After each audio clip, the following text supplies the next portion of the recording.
So, how y'all doing? Sugamonger. I've never had a knife before that I coveted before I owned it. You mean that I just wanted.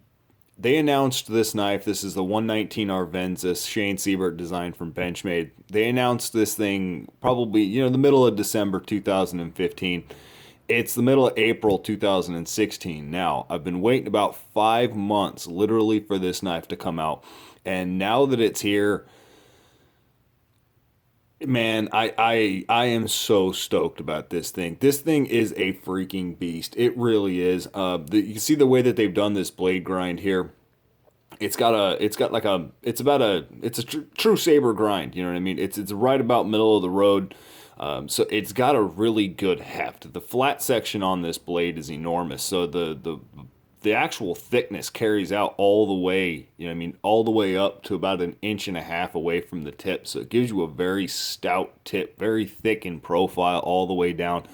The Swedge here is mainly just aesthetic, but it will aid in some penetration capability, which this knife, look at it. The angle of this clip point, how it's not at it's a very gradual sweep on this clip point, so that the penetration capability of this thing, it really is just going to sail through material. I'm not quite sure if I'm the biggest fan of the finger choil as of yet, but the only reason for that is the actual guard itself kind of, it forces you to use it like this, so you can't really get too much cutting pressure in any sort of really heavy carving tasks, something like that. It may dig into your palm a little bit, but it's very comfortable. And this swell here, you can see that it's at an angle. It's not a blade stop. It's not designed to catch a blade. It is just it's a hand guard. You know what I mean? Beautifully executed. It's extremely comfortable. But it lets you place your thumb right there. So any type of light cutting task, any sort of just shearing bark off of wood, something like that, it's going to be very comfortable. It is going to function really well for that. These divots here aren't. These are more aesthetic on this knife than they were on like the Benchmade Bushcrafter, which is another Shane Seibert, fixed blade, very reminiscent of this. I'll pull that one out in a second, but the blade length is 6.44 inches, so 6.5 inch blade length, 154 cm steel. You can see the Shane Seibert there. I love the fact that they didn't enlarge the logos. You notice the logos on this knife are actually relatively small for the size of the blade, and it just gives an excellent aesthetic, as well as the protruding spine all the way around. You notice that it actually protrudes just a tiny bit all the way around the actual blade. It's probably like a 32nd of an inch, except for on the pommel here. It does come, it's not quite even, but it's definitely functional. So when you look at this knife, you've got that silver outline all the way around the handle and around the actual pommel here. It's definitely a designed pommel that is definitely, that's very purposeful. In a dagger grip, it gives you an excellent purchase, but I do have to choke really far up, right, to actually get my thumb on there. And, so if it's far back, I can't really get a very good purchase on my thumb. And that's the way that I would prefer to hold in the dagger grip, just so that I negate the possibility of slipping up. Even though this guard is pretty much going to prevent me from ever slipping onto the blade, there is still a little bit of slippage there that I would like to prevent. So I'm going to hold my hand a little bit further back.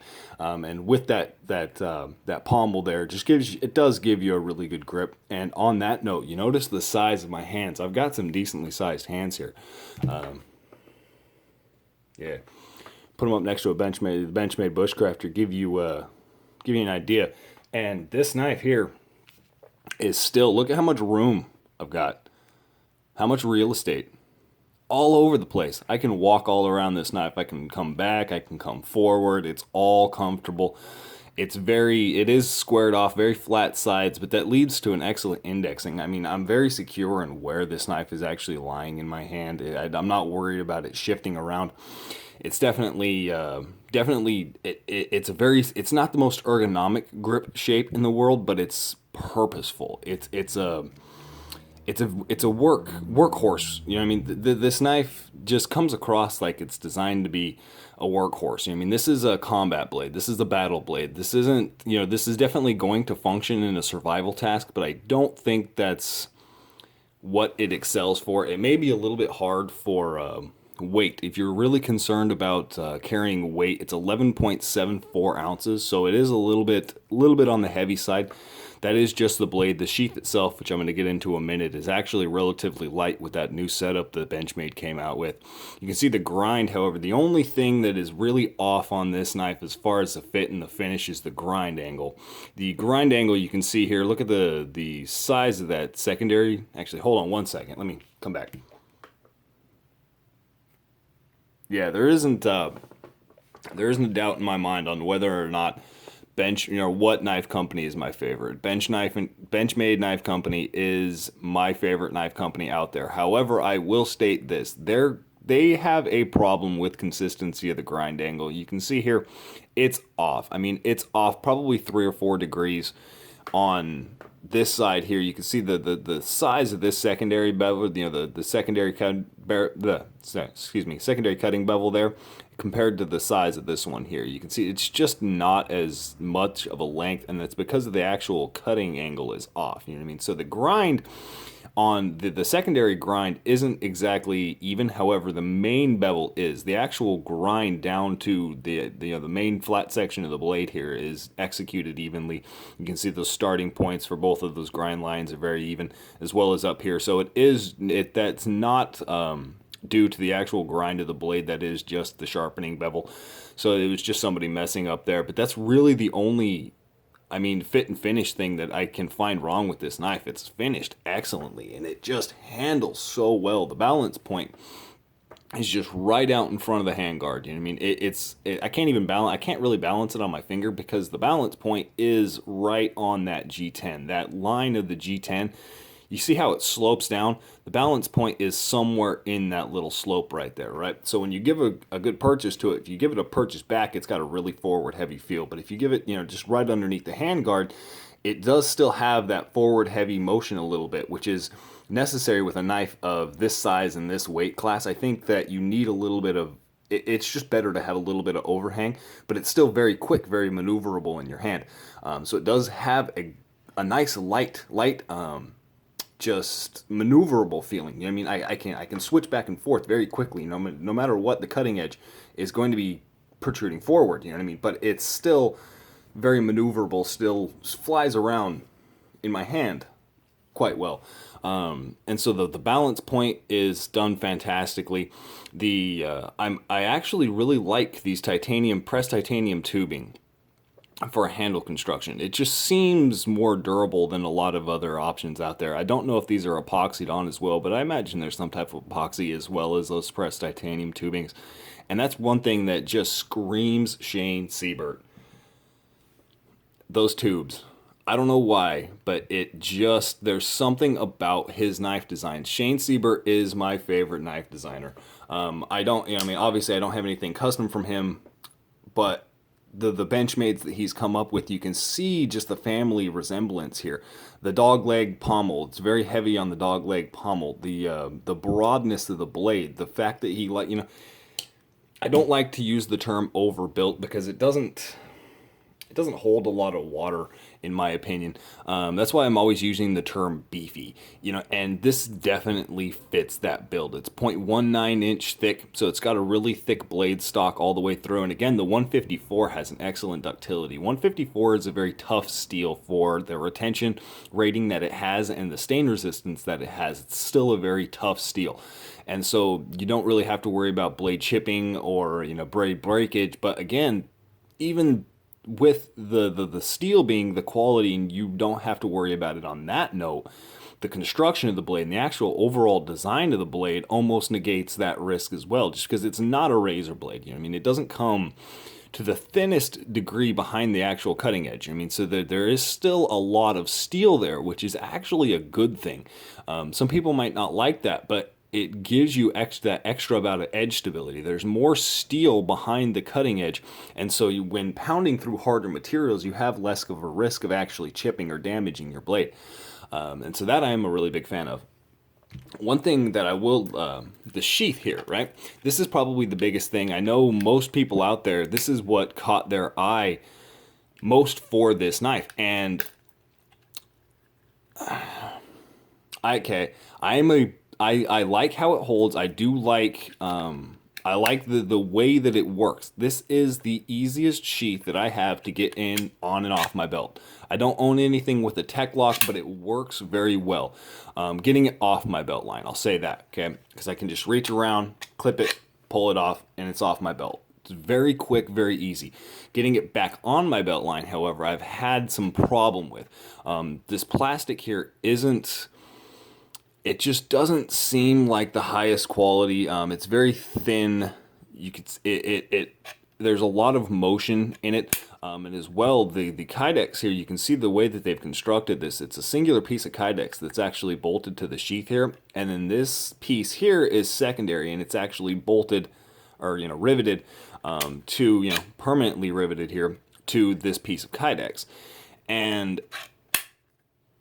if you watch my channel, and just a lot, if you're really into knives, you know that Kydex fails. Kydex is a good material, but it's not the end all be all. It's not perfect. It gets fragile in really cold temperatures. It loses its rigidity in high heat temperatures. It's not the most shock resistant material out there. It does tend to break and crack.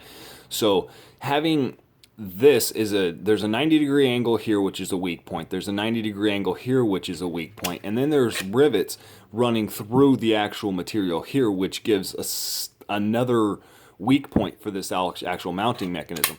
There's a lot of failure potential in this mount. You see that? That's what it does on my hip. I don't trust it. I honestly don't. I like it. I like the way that it functions, and I had taken it off originally. When I first got this, I had taken it off, and I had put on just a MOLLE strap, a button MOLLE strap, so that way I can actually, I was using it like that, threaded it through here, ran a MOLLE strap, wrapped some paracord around it, but I wrote this thing off in like 2 hours of owning it, which is ridiculous. I have to try it out. I have to give it enough of a try to actually get an experience on it. So I am going to be using this for a little while to just see how it works. I might, my whole opinion on this little mechanism might completely change. I don't know. Other than that, this sheath is fantastic. Dude, look at the drainage, okay? It's got drainage, and as well, these things here, this MOLLE strap, it's to, run some MOLLE, hook it to your gear, but that right there is airflow to me. All that does is allow for massive amounts of air to be circulating through this sheath. So even in a wet environment, that is great. And as well, there's no leather on this sheath, which is, I like leather. However, in a wet environment, in a humid environment, in any sort of combat role, there's no leather on here. This is a reinforced rubber. I'm not quite sure what it's made out of, but you can see there's some cloth running through it, so it's a reinforced rubber. The button snap is steel on brass, so it's a quality mil-spec button snap. Definitely nice. I like the way that this sheath snaps in. The retention is fantastic.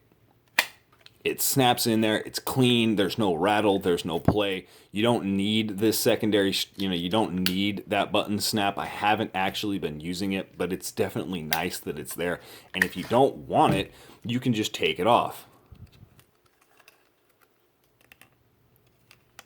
See if I can do it. Yeah, see, I can't do it without the Kydex, but you can without removing that Kydex, but you can see that it's a double button. So if you really don't like it, you can just take this little piece of rubber off and get rid of it entirely. That's fantastic. This sheath is great. And look at it. It just looks so good, doesn't it?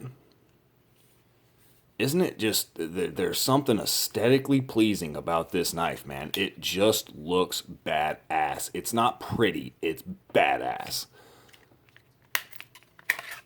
That's the vibe I get from it. It's definitely, it feels bigger as well in hand.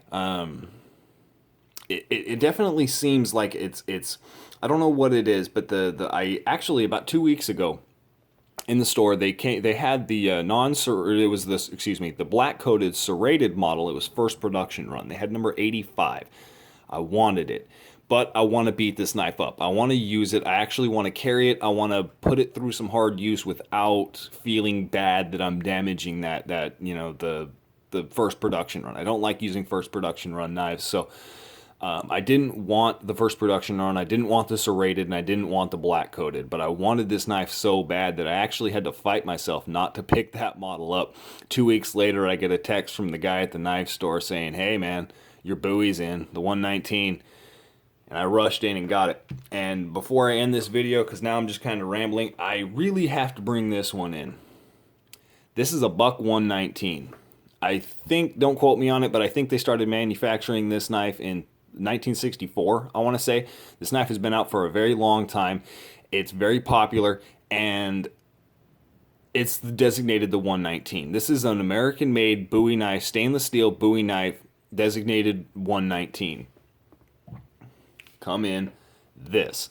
An American-made Bowie knife, designated 119. Is this like the New World Buck 119? Is that why they designate, you know, gave this thing the designation 119? Is that why they did that? Is that like is this the modern replacement for the Buck 119?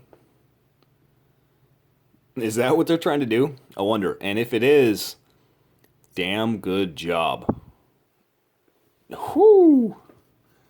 Yeah, I'll actually do a review, do a bush review on this thing later on, and actually get some carry time behind it. I picked it up yesterday.